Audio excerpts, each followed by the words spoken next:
Corona महामारी से निपटने के लिए वैक्सीन के इस्तेमाल का ड्राई रन चल रहा है और इस बीच कोविशील्ड के अलावा भी एक और वैक्सीन को इमरजेंसी इस्तेमाल की मंजूरी मिल गई है। खास बात यह है कि ये वैक्सीन पूरी तरह से स्वदेशी है।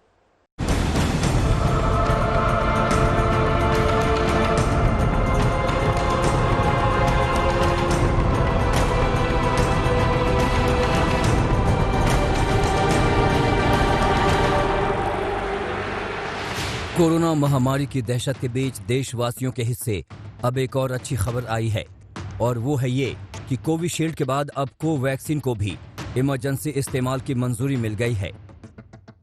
भारत समेत पूरी दुनिया में दहशत भर देने वाली कोरोना महामारी पर नियंत्रण के लिए हर देश अथक प्रयास कर रहा है। इस महामारी के भारत में पैर पसारते ही लॉकडाउन और पलायन की भयावह तस्वीरें अभी तक लोगों के जहन में रची बसी हैं। ये दौर तब का है जब देश बिना दवा महज दुआ से इस विभीषिका का सामना कर रहा था। कभी थाली बजाकर तो कभी दीप जलाकर कोरोना के कहर से मुकाबले का जज्बा भर रहा था। लेकिन अब डॉक्टरों और वैज्ञानिकों ने दुआ पर टिकी इस बीमारी के लिए दवा खोज निकाली है।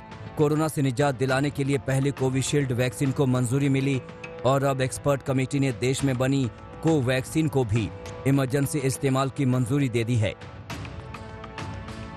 कोवैक्सीन को हैदराबाद की Bharat biotech, Indian council of medical research और नेशनल इंस्टीट्यूट ऑफ वायरोलॉजी के साथ मिलकर तैयार किया गया है, जबकि ऑक्सफोर्ड की वैक्सीन कोविशील्ड को भारत में पुणे के सीरम इंस्टीट्यूट ने तैयार किया है। पिछले साल नवंबर में कोवैक्सीन के तीसरे चरण के ट्रायल के लिए भारत बायोटेक को इजाजत मिली थी।